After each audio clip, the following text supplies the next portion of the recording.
नमस्कार दोस्तों, हमने व्याकरण के बारे में पढ़ा था। इससे पहले वाली क्लास में उसका ही कुछ पार्ट बचा हुआ था। इससे पहले वाली क्लास में हमने व्याकरण के बारे में पढ़ा था कि व्याकरण को कितने भागों में बांटा गया है। हमने पढ़ा था कि 3 भागों में कौन कौन से, तो वर्ण, शब्द और वाक्य। इसके अलावा हमने व्याकरण में वर्ण और शब्द के बारे में कुछ पढ़ा था कि वर्ण किसे कहते हैं। तो आपने कहा था कि, या हमने ये पढ़ा था कि जो ध्वनि का लिखित रूप होता है वो क्या होता है, वर्ण। उसके अलावा वर्ण सार्थक होते हैं या निरर्थक। तो हमने ये भी पढ़ा था कि निरर्थक होते हैं 2 प्रकार के होते हैं, कौन कौन से, स्वर और व्यंजन। उसके अलावा हमने ये भी पढ़ा था कि ये जो वर्ण होते हैं भाषा की सबसे छोटी लिखित इकाई या फिर इकाई होती है। उसके बाद में हमने शब्द के बारे में पढ़ा था कि वर्णों का जो सार्थक योग होता है उसे क्या बोलते हैं, शब्द कहते हैं। और शब्द जो होता है ये भाषा की सबसे छोटी सार्थक इकाई होती है। याद रखना दोस्तों, बताया था कल कि इकाई सबसे छोटी वर्ण। अगर आपको ये पूछते हैं सबसे छोटी सार्थक इकाई तो शब्द। और जो शब्द होता है उसके बारे में हमने ये भी पढ़ा था कि ये जो अर्थ के आधार पर आपसे कोई ये पूछते कि अर्थ के आधार पर व्याकरण की कोटियां कितनी होती है, भाषा के अंग या इकाई कितनी होती है, हमने पढ़ा था 2, कौन कौन से, शब्द और वाक्य। उसमें हमने वर्ण को क्यों निकाला था, क्योंकि वर्ण क्या होते हैं, निरर्थक। और इसमें पूछा क्या कि अर्थ के आधार पर, इसका मतलब क्या हो, वर्णों का कोई अर्थ नहीं होता। तो अर्थ किसका होता है, या तो शब्द का होता है या फिर वाक्य का होता है। तो अर्थ के आधार पर भाषा की या व्याकरण की 2 इकाई होती है, कौन कौन सी, शब्द और वाक्य। इसके अलावा हमने ये भी पढ़ा था शब्द में कि ये जो शब्द होते हैं अर्थ के आधार पर 2 प्रकार के होते हैं, कौन कौन से, तो एक तो सार्थक होता है और एक निरर्थक होता है। हालांकि परिभाषा में ये पढ़ा था कि जो वर्णों का सार्थक योग ही शब्द होता है। इसका मतलब क्या हुआ कि परिभाषा के अनुसार तो निरर्थक शब्द होता ही नहीं, लेकिन फिर भी अर्थ के आधार पर हम शब्द पढ़ रहे हैं सार्थक और निरर्थक। इसका मतलब क्या हुआ, हमने पढ़ा था कि कई जगह ऐसे होते हैं जहां निरर्थक शब्दों का भी प्रयोग होता है। और हमने पढ़ा था कि निरर्थक शब्दों का प्रयोग कहां पे होता है, ये कल हमने पढ़ा था कि ये जो निरर्थक शब्द होते हैं ये सार्थक शब्दों के साथ में प्रयुक्त होते हैं, कभी भी स्वतंत्र रूप से इनका प्रयोग नहीं होता। और जो सार्थक शब्द होते हैं ये स्वतंत्र रूप से प्रयोग में लिए जा सकते हैं। यही दोनों में फर्क था। उसके अलावा हमने ये भी पढ़ा था कि ऐसा कौन सा समास होता है जिसमें निरर्थक शब्दों का भी प्रयोग होता है दोस्तों, तो वो कौन सा समास था, द्वंद्व समास। इससे आगे की क्लास दोस्तों आज शुरू करते हैं। तो देखो दोस्तों, हमने ये पढ़ा था कि जो शब्द होते हैं सार्थक होते हैं और निरर्थक होते हैं। तो याद रखना, सार्थक शब्द दोस्तों, याद रखना सार्थक शब्द पढ़ा था हमने। सबसे पहले सार्थक शब्द किसे बोलते हैं, जिसका कोई अर्थ होता है उसको क्या बोलते हैं, सार्थक शब्द। अब इस सार्थक शब्द होता है ये कितने प्रकार का होता है दोस्तों, देखो तो सबसे पहले देखो उत्पत्ति या स्रोत के आधार पर। याद रखना दोस्तों, सार्थक शब्द जो होता है एक तो होता है उत्पत्ति या स्रोत के आधार पर, दूसरा होता है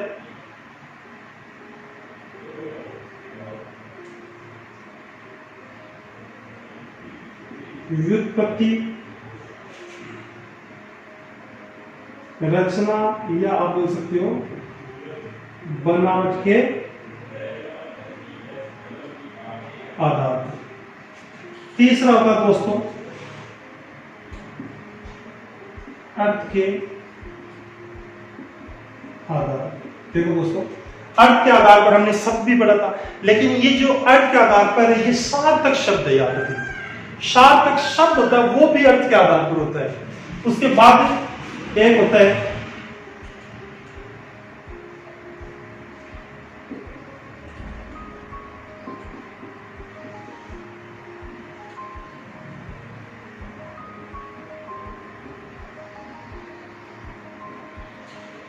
ओके दोस्तों। तो सबसे पहले देखो, सार्थक शब्द होते हैं ये कई प्रकार से होते हैं, जैसे उत्पत्ति और स्रोत के आधार पर शब्द कौन कौन से होते हैं, या व्युत्पत्ति, रचना, बनावट के आधार पर कौन से होते हैं शब्द, या आपसे कोई पूछते हैं अर्थ के आधार पर शब्द कौन से प्रकार से होते हैं, या फिर आपको बोल दे प्रयोग, या आपको ये भी बोल सकते हैं विकार के आधार पर शब्द कितने प्रकार के होते हैं या कौन कौन से शब्द होते हैं। तो सबसे पहले देखो उत्पत्ति और स्रोत के आधार पर जो शब्द होते हैं दोस्तों ये कौन कौन से होते हैं, तो तत्सम शब्द, एक होता है तद्भव शब्द, एक होता है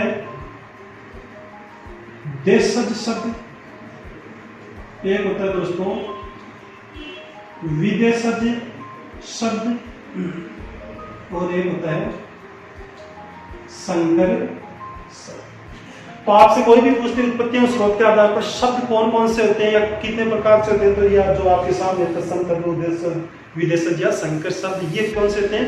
उत्पत्ति या स्रोत के आधार पर शब्द। दूसरा, व्युत्पत्ति, रचना या बनावट के आधार पर, तो ये कौन से होते हैं? तो याद रखना है 3 प्रकार के। कौन कौन से? एक तो होता है रूढ़,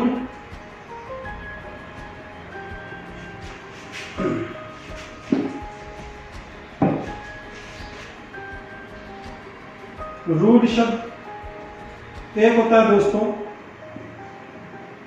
यौगिक शब्द, और एक होता है योगरूढ़ शब्द।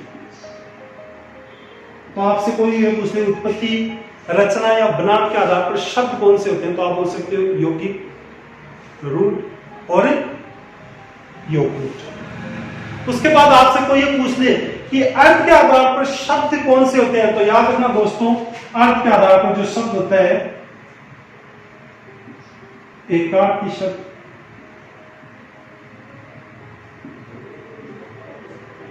अनेकार्थी शब्द,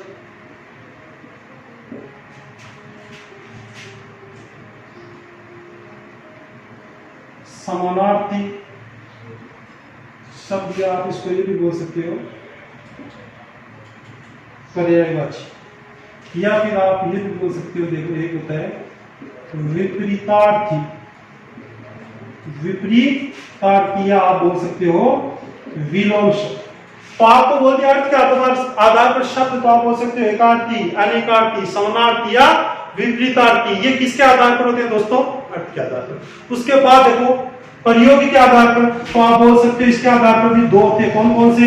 तो याद रखना दोस्तों, एक तो होता है विकारी शब्द, और एक कौन सा होता है? विकारी को हम बोल सकते हैं वे शब्द, और अविकारी को हम ये भी बोल सकते हैं दोस्तों अव्यय शब्द। तो कौन कौन से ऐसे शब्द होते हैं जो विकारी होते हैं? तो याद रखना संज्ञा, सर्वनाम, विशेषण और जो क्रिया। दोस्तों संज्ञा, सर्वनाम, विशेषण, क्रिया, ये जो शब्द होते हैं ये क्या होते हैं? विकारी। अविकारी में दोस्तों कौन से होते हैं? तो याद रखना कि क्रिया, विशेषण, एक होता है संबंध बोधक, एक होता है समुच्चय बोधक, और एक होता है दोस्तों विस्मयादि बोधक अव्यय। तो याद रखना दोस्तों, क्रिया, विशेषण, संबंध बोधक अव्यय, समुच्चय बोधक अव्यय और विस्मयादि बोधक, ये कौन से होते हैं दोस्तों? अविकारी या अव्यय शब्द। वापिस समझो दोस्तों कि हमने सब कल की क्लास छोड़ी थी कि शब्द जो होते हैं अर्थ के आधार पर कितने प्रकार के होते हैं? सार्थक और निरर्थक, 2 प्रकार के होते हैं। जो सार्थक शब्द होते हैं ये कितने प्रकार के होते हैं? तो याद रखना उत्पत्ति और स्रोत के आधार पर भी होते हैं, जिसमें तत्सम, तद्भव, उद्देश्य और विदेशज होते हैं। उसके बाद में इसमें दोस्तों व्युत्पत्ति, रचना या बनावट के आधार पर भी होते हैं, जो क्या होते हैं? रूढ़, यौगिक या योगरूढ़ होते हैं। उसमें अर्थ के आधार पर भी होते हैं, जो एकार्थी, अनेकार्थी या समानार्थी या विपरीतार्थी शब्द होते हैं। उसके अलावा याद रखना दोस्तों, इसमें प्रयोग या विकारी के आधार पर भी होते हैं, जो क्या होते हैं कि 2 प्रकार के होते हैं, विकारी या व्यय या अविकारी या अव्यय। उसके बारे में हम काफी डिटेल से आगे बढ़ेंगे कि ये जो व्याकरण कोटियां या विकारक होते हैं, जैसे काल, कारक, लिंग, वचन, इनके अनुसार जो बदलते हैं वो विकारी होते हैं, और जिनके ऊपर इनका कोई प्रभाव नहीं पड़ता वो क्या होते हैं? अविकारी। तो याद रखना विकारी में कौन कौन से होते हैं? तो हम बोल सकते हैं कि संज्ञा, सर्वनाम, विशेषण, क्रिया, ये सब विकारी होते हैं। उसके अलावा क्रिया, विशेषण, संबंध बोधक अव्यय, विस्मयादि बोधक अव्यय या जो समुच्चय बोधक अव्यय, ये क्या होते हैं? अविकारी शब्द। ओके दोस्तों, तो अगर कोई इसका स्क्रीनशॉट लेना चाहो तो ले लो एक बार।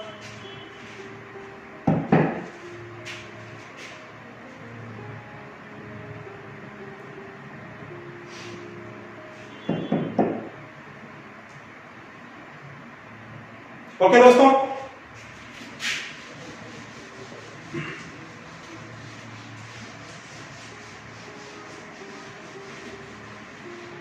ये जो हम दोस्तों शब्द पढ़ने, इसमें क्या होता है, शब्द संरचना होती है,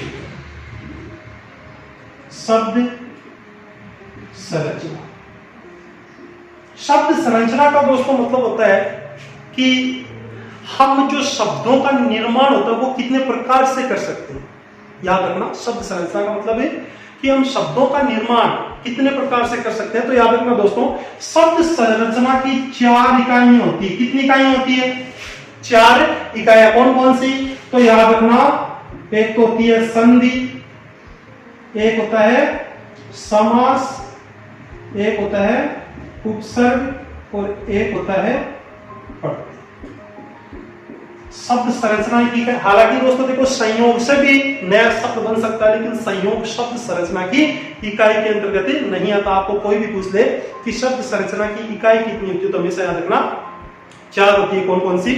तो आप बोल सकते हो संधि, समास, उपसर्ग और प्रत्यय। ये जो दोस्तों, ये जो व्याकरण का मतलब, यहाँ हम इसके बारे में पूरा नॉलेज, जो पूरे के पूरे टॉपिक होते हैं व्याकरण में, जो पूरा का पूरा एक सिलेबस होता है, उसके बारे में अभी हम एक बात कर रहे हैं। जैसे हमने सबसे पहले वर्ण पढ़ा था, हालांकि वर्ण का जो टॉपिक होता है वो उसके बाद में पढ़ेंगे। हमने जो वर्ण होता है उसकी एक सामान्य जानकारी ली है, उसी प्रकार शब्द होता है उसकी एक हमने सामान्य जानकारी ली है कि शब्द कौन कौन से होते हैं, किस प्रकार से होते हैं, नए शब्द किस प्रकार से इनकी रचना होती है।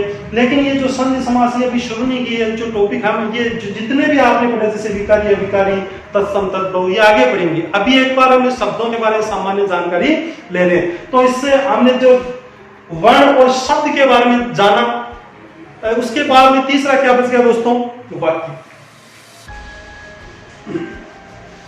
वाक्य किसे कहते हैं? सभी दोस्तों आपस में संबंध है। जैसे शब्द वर्णों के योग से ही क्या बना? शब्द बना। उसी प्रकार हम क्या बोल सकते हैं कि शब्दों के योग से क्या बनेगा? वाक्य। क्वेश्चन आया था दोस्तों कि वाक्य किसे कहते हैं। ऑप्शन में था, देखना कि वाक्य की थ्योरी पूछी थी, तो उसमें यह था कि शब्दों का सार्थक योग, एक थ्योरी ये थी। दूसरा था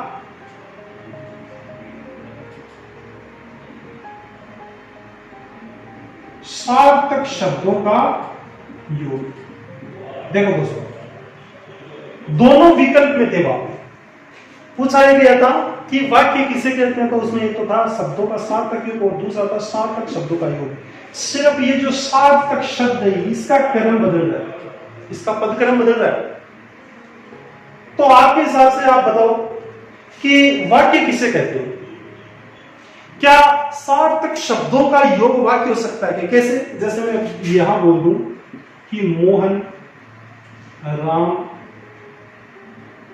या फिर हम ये लिख दूं कि पास में हम लिख दें जयपुर। देखो दोस्तों, 3 शब्द लिखे हुए, तीनों सार्थक शब्द है। तो सार्थक शब्दों का योग, तो ये सार्थक शब्दों का योग वाक्य है क्या?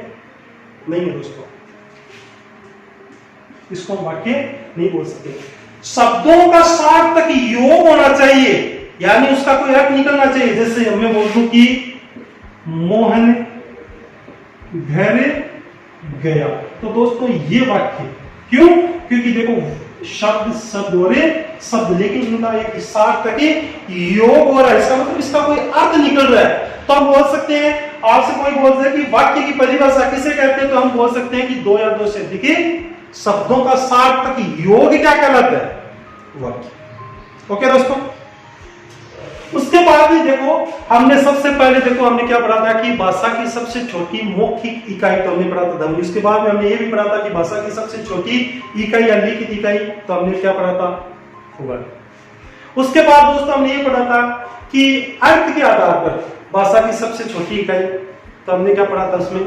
शब्द। लेकिन आपसे कोई ये पूछ ले कि अर्थ के आधार पर भाषा की सबसे बड़ी इकाई, देखो याद रखना दोस्तों, कोई भी आपसे ये पूछ ले कि अर्थ के आधार पर भाषा की सबसे बड़ी इकाई, तो हमेशा याद रखना वाक्य। तो कितने क्वेश्चन बन रहे हैं? आपसे कोई ये पूछ ले भाषा की सबसे छोटी मौखिक इकाई ध्वनि, भाषा की सबसे छोटी लिखित इकाई वर्ण, भाषा की सबसे छोटी सार्थक इकाई तब शब्द, भाषा की सबसे बड़ी सार्थक इकाई, तो आप बोलोगे वाक्य। क्या स्टूडेंट क्या करते हैं, बुक में इतनी डिटेल नहीं दी होती, तो जैसे क्वेश्चन आता है कि भाषा की आते ही आगे नहीं पढ़ते कि छोटी है, बड़ी है, मौखिक है, लिखित है, कुछ भी नहीं पढ़ते। डायरेक्ट क्या करते हैं वो वर्ण। क्यों? क्योंकि भाषा की इकाई आ गया तो ज्यादातर स्टूडेंट दोस्तों वहां वर्ण ही करके आते हैं। लेकिन याद रखना उसमें आगे पूछा क्या, लिखित पूछा है, मौखिक पूछा है, या सार्थक छोटी पूछा है, या सबसे बड़ी पूछा है दोस्तों, इनका भी आपको ख्याल रखना है। उसके बाद रखना, आपने पढ़ा था कि भाषा की इकाइयां कितनी होती है, तो 3 होती है। कौन कौन सी? उसमें हमने पढ़ा था वर्ण, शब्द और वाक्य। उसके बाद में हमने ये पढ़ा था कि अर्थ के आधार पर भाषा की इकाइयां कितनी होती है, तो हमने पढ़ा था 2। कौन कौन सी? शब्द और वाक्य। अब आपको कोई ये पूछते दोस्तों कि भावार्थ के आधार पर, याद रखना भावार्थ के आधार पर, जैसे भावार्थ के आधार पर भाषा की इकाई,